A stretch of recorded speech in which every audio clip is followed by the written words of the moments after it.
Welcome to Real Vision, the Defiant's weekly collabcast. Normally, I would commence proceedings with some gleefully flippant verbal volley, but given what's going on in the world, it doesn't really seem appropriate. Joining me from the other side of the pond are Real Vision's Ash Bennington and the Defiant's Camilla Russo. And of course, the story that's been like everywhere is, of course, Ukraine. And Camilla, we've had some really interesting developments from our side in terms of communities banding together in various different ways to help support the Ukraine in the middle of all of this. Can you give us an outline of some of the things that you've seen from the kind of DeFi and crypto side? Because it's been pretty interesting the last week. Yeah. I think what the Ukraine crisis has started to show is that censorship resistance and decentralization really matters. It's like people forget how much it matters until something really dire happens, and that's where we're at the moment. Um, we've seen how crypto has helped both Ukraine and potentially individuals in Russia um, maintain their savings and get around to have permissionless global transfers and get around to censorship from the international banks and sanctions. There is kind of a positive way of looking at how crypto is being used, um, and that is how people have been rallied together uh, in support of Ukraine. And so it comes from like just officially Ukraine putting out their crypto addresses for donations. Um, and millions of dollars have been raised in both Bitcoin, Ethereum, and then there's this whole story of other crypto founders jumping on that thread, and for example, Gavin Wood saying you should add a Polkadot address, Justin Sun demanding Tron to be added as well. So everyone wants to kind of be there in support for Ukraine. And so far, what was the latest numbers? I think it was over That they've like raised. They've raised about yeah, they've raised about 40 million. yeah, yeah, And yeah.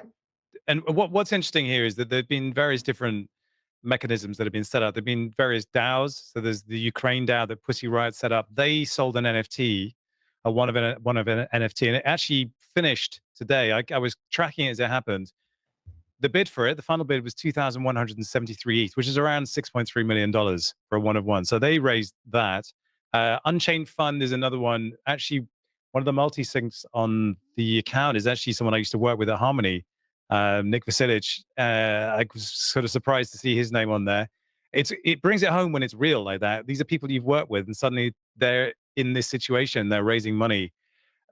What's really interesting about all this is the speed at which it's happened, but also some of the other things that have happened as well. For instance, Ukraine asking exchanges to freeze Russian and Belarusian crypto accounts, which seems completely counter to the spirit of crypto in the first place. So, on the one hand, we've got like all this positive stuff, but also we're really getting to the heart of what decentralization actually means in real time. It's really fascinating to see it play out. And Ash, I'm curious what it's like from your viewpoint. What have you seen? What's struck you here? Well, Robin, first of all, you and Cami are spot on as always. I've been reading the Defiant coverage of this. You guys are doing an incredibly granular job. Look, our remit is to talk about the role of digital assets, but I think it's first important to talk about the fact that what we are seeing right now is civilians in harm's way in the heart of Europe. This is a horrific humanitarian crisis. We see people in Kyiv, in Kharkiv, and other major cities in Ukraine subjected to shelling, residential buildings being hit by rockets in the heart of Europe. This is a significant geopolitical situation that we're witnessing unfold here. Obviously, the most serious conflict in the heart of Europe since World War II. Obviously, the former Yugoslav republics fought a very bloody de facto civil war in the 1990s. But this nuclear armed superpower potential proxy war is something that is incredibly potentially destabilizing to global security. With that said, to pick up on the points that you both made, I think incredibly important to talk about the way that digital has changed the nature of the way that wars are fought. Right now, we are seeing the first ever social media war fought in Europe, the first ever war where digital assets, censorship resistant digital money are at the core of the conversation, at least for people who follow financial markets. The role of cyber warfare, something that is still being sorted out. This is all very significant. The world here is changing before our eyes.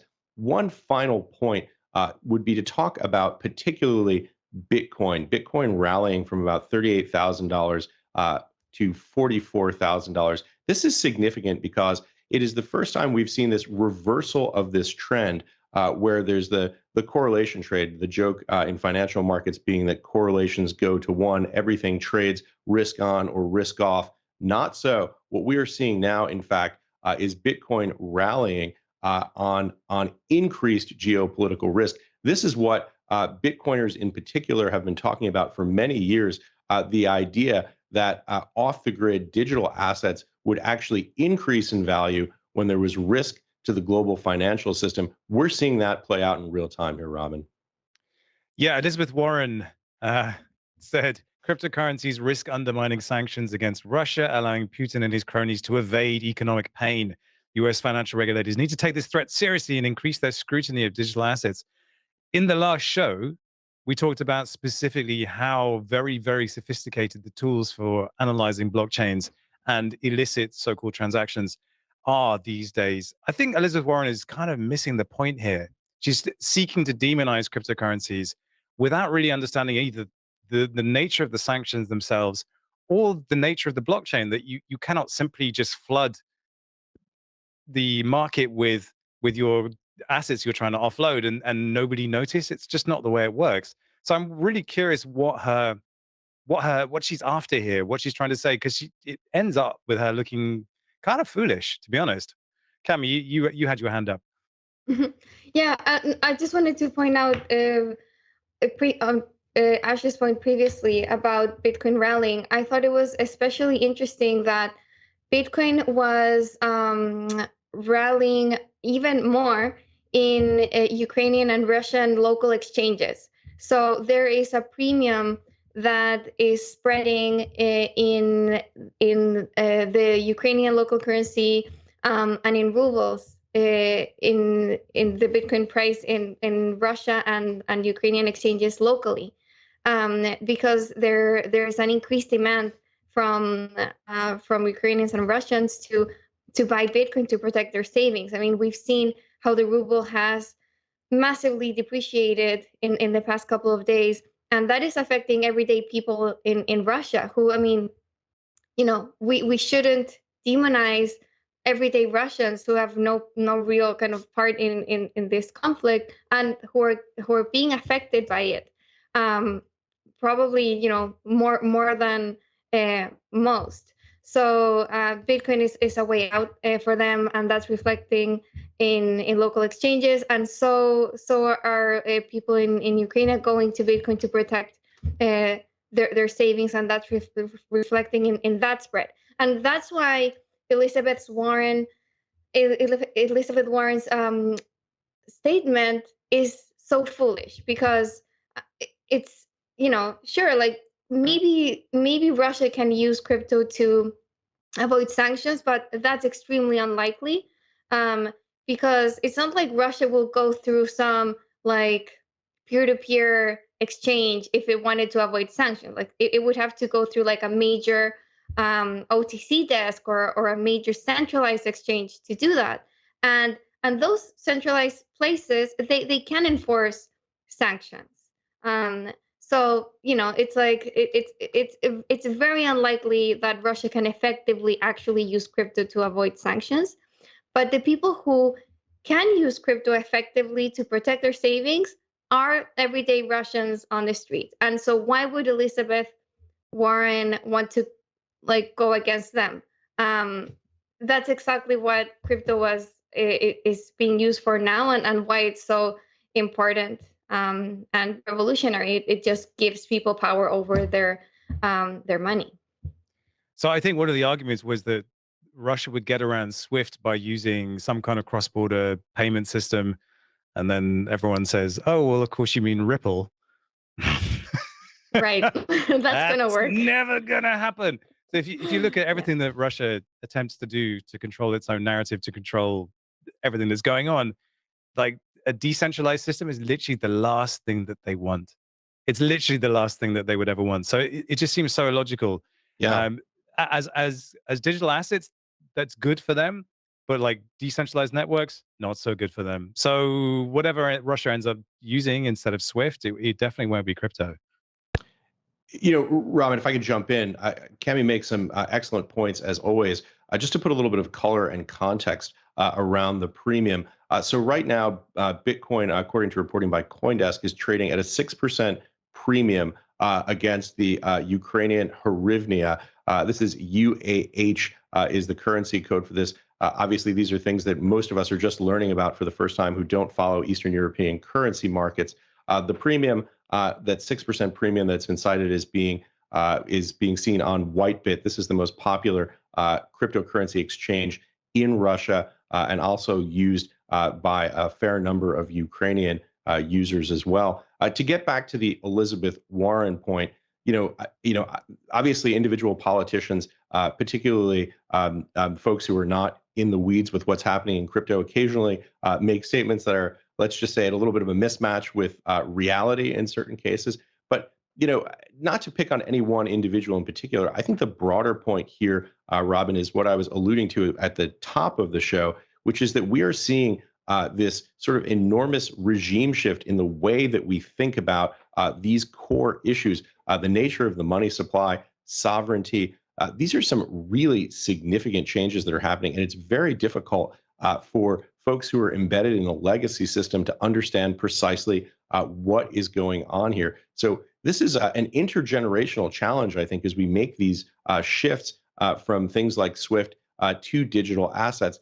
This is just a very significant and material change that we're seeing. Obviously, to echo some of Cami's points, which I think are spot on as always, the challenge that Russia would have in evading sanctions regimes, liquidity, connectivity, in many ways, very difficult to do at scale at the level of a nation state. I don't really think that is a significant risk right now. However, in a decade, is it possible that digital assets could allow nation states to avoid sanctions regimes? You better believe it.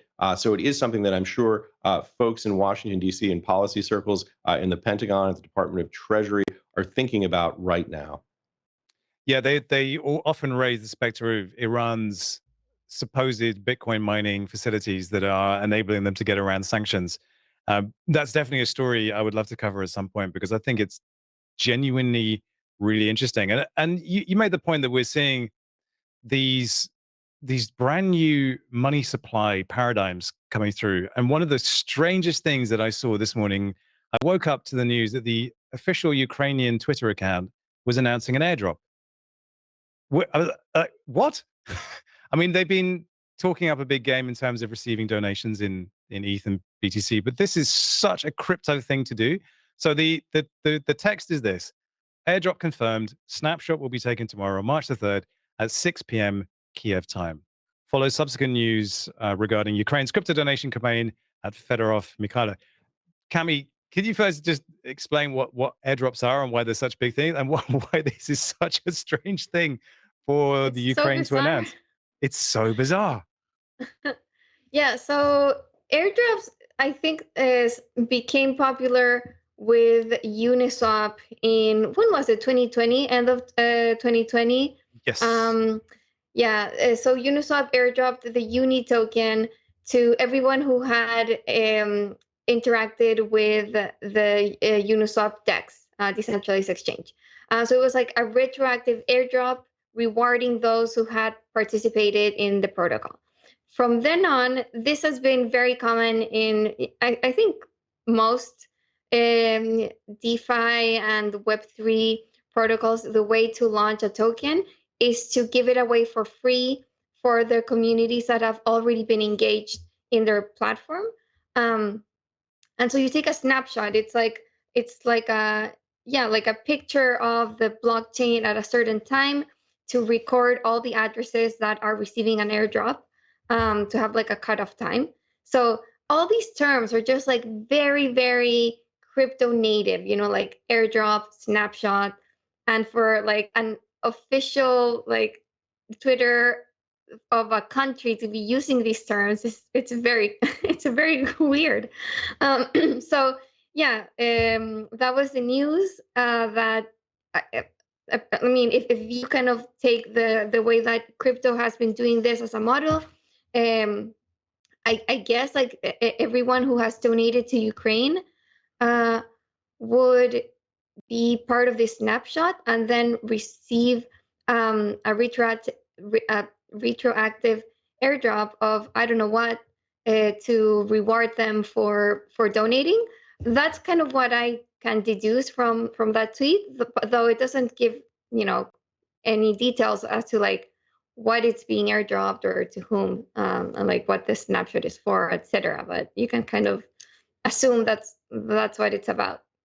Well, the joke around airdrops is that you get worthless governance tokens, and the joke around this one is that you will get a worthless government tokens, which I think is pretty funny. There's really no detail about what it's going to be, but what it did do was it stimulated a massive influx of funds to the donation accounts. So there's a net positive here, even if it is just a meme and it's a worthless token. They have raised a lot more money. So, and I think when I checked this morning, it was around 7 million and just gone rushing in. But of course, these are just airdrop mercenaries looking to hoover up the tokens. What was really interesting is that the accounts are open. You can go and look at what's in the wallets, but they've also NFTs in there. And someone dropped a CryptoPunk into the Ukraine account. So the Ukraine account that owns the CryptoPunk, it's valued around kind of 237 grand or something like that. This is wild. Absolutely wild. Ash, any thoughts on this one? Yeah, as Cami said, for people who are relatively new to this space, airdrops are a perplexing topic. I think of it as effectively a way for networks to give an ownership stake, a participatory stake to people who have been involved in the network, who have participated in the network. I usually use the metaphor of Facebook. If you were an early Facebook user, for example, you got bragging rights, and Mark Zuckerberg and the founders and the early employees of that company got the equity. The idea of a token drop is to attempt to bring in some of that ownership stake. Probably not a term they like to use because of the security aspect of it, but some economic interest in the network itself to the early users. I think that the first token drop I got was ENS, Ethereum name system, where you name service, where you actually were able to get some of those ENS tokens if you went and registered, for example, your name as an ENS name. And so this idea that you have a sovereign government doing a name drop, as kind of you guys both covered, we don't really know what that means yet. We don't really know how that participation is going to happen. But again, to Cami's point, this is very much a crypto native term, and it does sort of make the broader point that I was hinting at earlier, which is we're just seeing a tremendous shift here in the paradigms that are in play in terms of the way governance, nation states think about the world. This crypto native aspect to it. Now, I know cynics will say this is something that's very gimmicky, but look, the reality is we are witnessing here in real time this shift being made into the digital asset space, and there's just no more sort of powerful and emotionally loaded, intense time to do that than during a time of war and conflict. So it is incredibly interesting to watch how these things unfold and how it affects the broader digital asset ecosystem that the three of us cover, Robin. Well, what's interesting here is that in the announcement, they say subsequent news regarding this donation campaign will be on Mikhailo Fedorov's account. So I went and looked at Mikhailo Fedorov. He's the Vice Prime Minister of Ukraine and Minister of Digital Transformation of Ukraine. He's been one of the loudest voices surrounding, Apple, etc., shutting off services to Russia. And I mean, the weirdest thing I've seen today, I mean, there's been a lot of weird things. There's a campaign, this is from his account, where he says, everyone wants Putin to die. Until this happens, we give Ukrainians of the whole world a unique opportunity to send Putin to Jupiter donate $2.99 for a rocket. All funds will be directed to the restoration of the destroyed infrastructure. So you can go to the website, which is putla.io, and there's this weird animation of Putin in a rocket, and then you can donate $2.99. I don't even know what to make of this anymore. This is a young guy, handsome Ukrainian politician, part of a new breed. But like, can you say? I mean, I don't know. I don't even know what I'm looking at anymore. I Like the think it's, the like, just like, memification of everything is just off the charts now. and you have to remember, like, Zelensky himself. He's a very kind of unorthodox politician. Like, he was a comedian, and he created his own party. Like, he's very, like, outside of the Ukrainian establishment, and it was a very kind of like surprise win for him. He kind of, like, as I understand it, came a little bit out of nowhere, like this TV comedian. Um, and as such, like, he and his team understand communications very well, and so they use it very, very effectively. They kind of connect with an audience. They use humor. They know memes. They're younger, and so, yeah, this conflict, I don't think the world has seen anything like it before. Just like using crypto for donations, using memes, and just like being, and the way that we are consuming the news, it's just like on Twitter all day. It's like we're getting this stream of what's happening in like minute to minute, in a way that I don't think conflicts were previously covered. Like, I saw this tweet, and like, just as this was breaking, and somebody said, okay, where's the Ukraine Russia stream at? And it's like, like, I think everyone related to that, because, like, we're so used to kind of like seeing everything real time, and like, we kind of are with this conflict. And I think that's what's kind of inspired a lot of people to help, like with crypto donations. But not just that, like, I was just seeing this report last night about how people in London are going to the Ukrainian embassy to enlist to fight. Just like, not Ukrainians, like, people outside of Ukraine are actually going to fight to Ukraine, because they've been inspired by this. And yeah, I think just like the fact that we're seeing this play out so closely in real time is contributing to that. Hey, Robin, if we've been talking about this on and offline about how baffling this is to the three of us. We spend our lives in this space. Now imagine you're a 70-something-year-old senator, a career employee at the Department of State or Department of Treasury, and you're trying to digest all of this new information, understand what it means for the conflict, understand what it means for your own national sovereignty. This is one of those moments that we're going to look back on and see as an inflection point, I think, where we started to see a transition from the old world to this new world that the three of us live in and try and figure out every day of our lives. Yeah, certainly the case. Some of the big heroes of this space are probably a stone's throw away from being hackers, like hackers who take down networks that take down. I mean, there is an anarchic idea embedded in crypto. This is very threatening, and yet, in one single flip of a coin, they can become the heroes of a movement, and it's really hard to know where you sit in all of this, because there are such conflicting opinions, and I find myself pulled this way, that way, this way, that way, and the only thing I can do is try and read what the other side is saying. And even I don't know what the other side is anymore, but I've been trying to read, you know, what was the US's role in 2014 in the Ukraine, and how might that have got us here, and then going back and remembering that Zelensky was involved in that ridiculously weird situation with Trump and Biden, and trying to coerce the Ukrainian people in. I mean, it was just bizarre, and I completely forgotten about it. And suddenly there it was. It's the same guy. And so, just trying to filter and sift the information is proving overwhelming at times. I'll be honest. But I think it's time to let go of Ukraine and allow ourselves to be underwhelmed by some artwork in the shape of Pixelmon. Let me just shape this one up for you. If I gave you $70 million, would you give me crap artwork in return? And if you did, what would the result be? So this is Pixelmon, which was one of these big hyped NFT projects, 10,000 pieces for an art for pixelated metaverse characters, and it's called Pixelmon. So the relation to Pokemon is obviously there. And these guys released these NFTs. They sold them for quite a lot of money, relatively speaking. 3 ETH down to about 2.3 was the Dutch auction range. And then the art revealed, and it was just an absolute shit show. Just one of the worst things I've ever seen. And yeah, I mean, 70 million. So Cami, what's your take on this one? Did you read through it?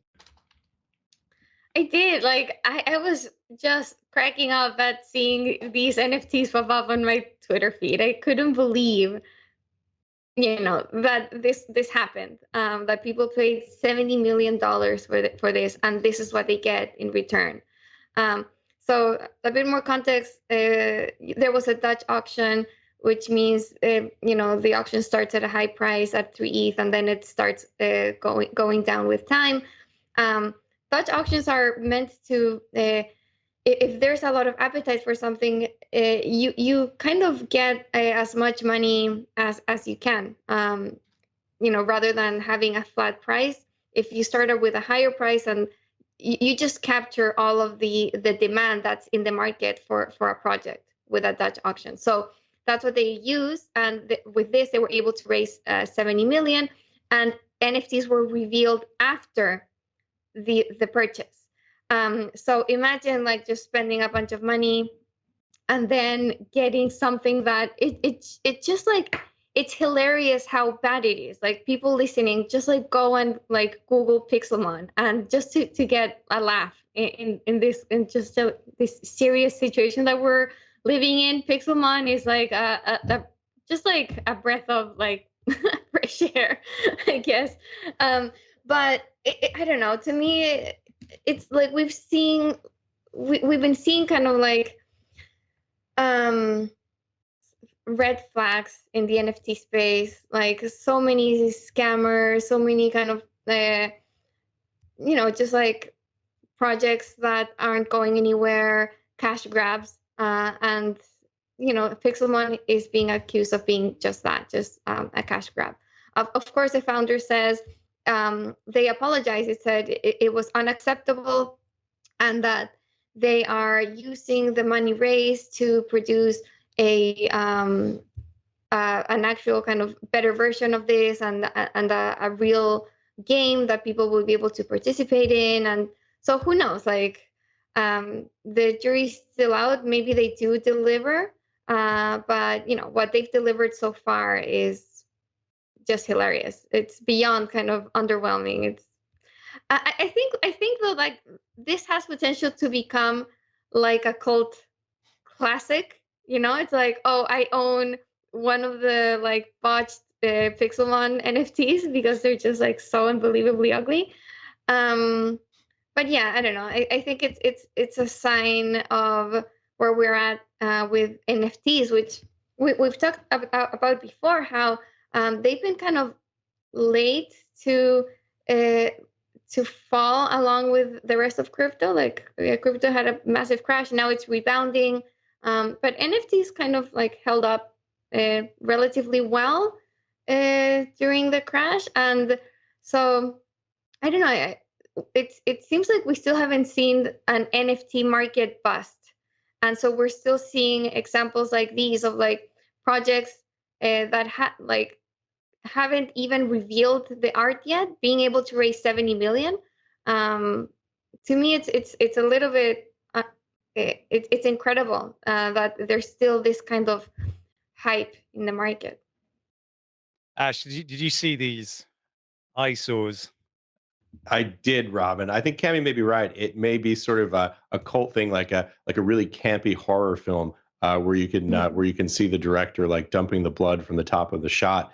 You know, we joke about it. It's amusing, but and maybe this is something that we say all the time, but it bears repeating about just how early it is in this space, just how these are getting sorted out right now.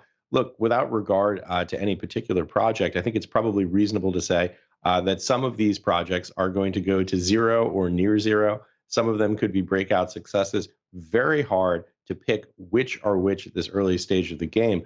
This is something that is obviously highly speculative in the very earliest stages. And as we can see, occasionally things misfire. With this particular project, we're going to see if they can get it back on track. But this is just the nature of something where you're basically looking at a project that's still in effectively the laboratory phase, right? And sometimes the test tubes break, and that's what we're witnessing right now. I think this is a long way to go before it's ready for prime time. But all that said, the kernel of the idea, the power of NFT communities. This was interesting. They were going to do this kind of real world RPG, kind of like Pokemon, where you walk around the world and you physically discover and are able to pick up these NFT tokens. This is the kind of thing I think Pokemon surprised many people. It was really the first mobile game that broke through in something that had a virtual reality, real world RPG framework. It was obviously a huge success at the time. What that looks like in the digital asset space, still yet to be seen, but a tremendous amount of promise here, sort of despite the misfire, the miscue, and some obviously derision that we saw on Twitter and Discord and elsewhere. There are so many talking points here. I mean, the first one is the Dutch auction. The last time we saw a project really hype up like this, it was the Lava Labs project Meebits. So there was a Dutch auction there as well. And what tends to happen is people go, "Oh, I'm going to miss out," and then just pile in. So the Dutch auction is supposed to make price discovery happen in real time, and then you arrive at a price where everyone feels comfortable and you get some early buyers. But basically, here everyone just piled in. Everyone's searching for that next big unicorn moment. So that was one thing, and that's not their fault that they put it this way. The idiots who buy in, it's their fault. So I went back to look at what this project was promising, and then I see just a bunch of things that really just are troubling. So their vision was to create the largest and highest quality NFT game the space has ever seen. They talked a big game, like they wanted to be AAA. They wanted to create the first AAA quality game of the NFT space. The thing that was really interesting, they released a demo. So you could download the demo and actually play it, which I did, and it was garbage.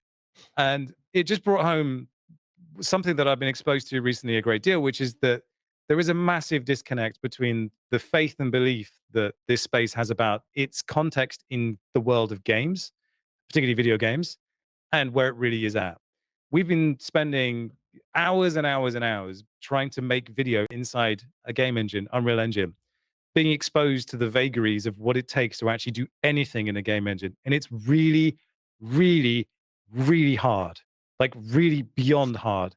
Any idiot that's saying, yeah, we're going to make a AAA game is lying, first of all. And it's no wonder that the game industry hates NFTs, which they do with a passion. And I get it. I get it because they hear these crypto bros talking about how they're going to have interoperable assets and they're going to have these AAA games. It's nonsense. They're not. They're not. And if you want a Pokemon game, go and play Pokemon. There's a brand new Pokemon coming on the Switch, and it's going to be amazing. Go play that. There is absolutely 100% a place for real, genuine games. But I would be so skeptical of any team that doesn't have 20 plus years of making games. And I spoke to a game developer this last week who said, yeah, a lot of the criticism around NFTs is correct, but also incorrect, because he said, as an indie game developer, we get a really rough deal. And right now we have this tiny opportunity to actually carve out a place for ourselves financially and subsist and create games with this NFT technology built in from the ground up.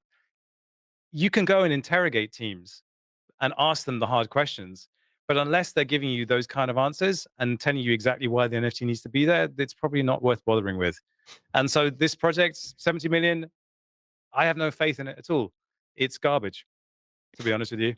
And that doesn't mean that all NFTs are garbage, but this one, genuinely, honestly, garbage. So there you go. I spent a lot of time trying to understand NFT haters' point of view, and to be honest, they're kind of right. And it's not, and like AAA games as well. Like they've got huge problems at the moment because they keep trying to cram in microtransactions, and gamers are really pissed off with them, with the big game companies, because they keep delivering substandard games.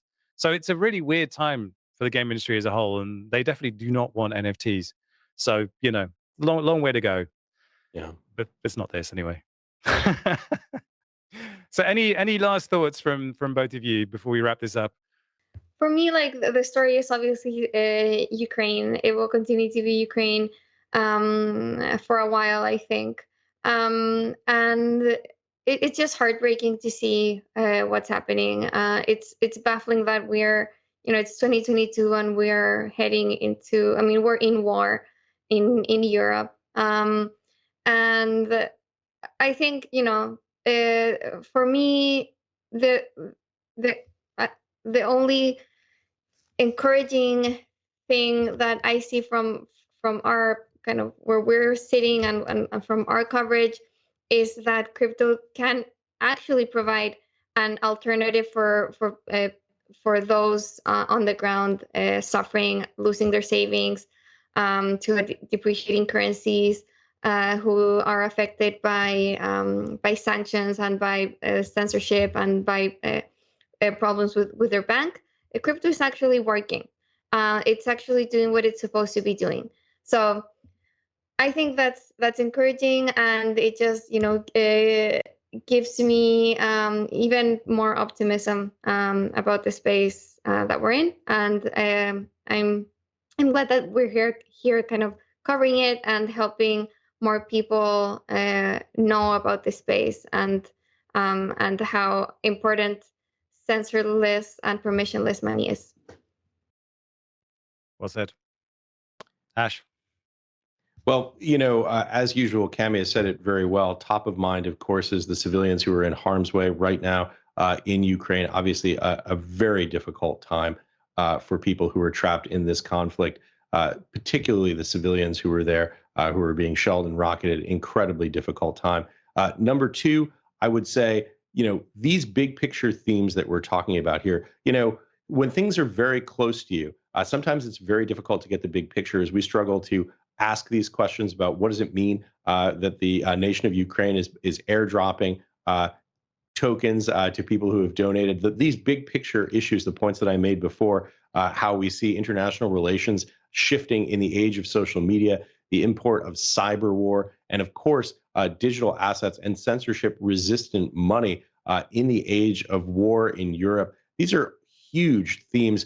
In fact, the bigger picture ideas, even bigger than that, the idea of sovereignty itself, decoupling of the money supply from the nation state, really the most significant change or challenge, I should say, to the dominant paradigm of nations organizing themselves since the 17th century, since the Treaty of Westphalia. We see people like Balaji Srinivasan talking about the network state rising as a potential alternative to the nation state. These are obviously huge ideas that people are going to be talking about for years and decades.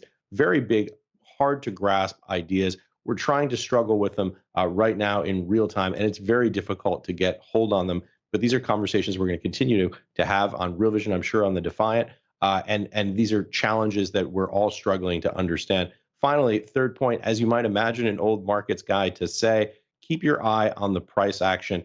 From a price action perspective, the interesting thing about what's happened, particularly with Bitcoin, is the decoupling of the traditional correlation trade here. The idea that during periods of geopolitical instability, the price of Bitcoin could rise rather than fall when you see, for example, US equities sell off. This is something new. This is something that Bitcoiners have been predicting for a long time. And we've seen it come to pass right now with this conflict in Ukraine, Robin.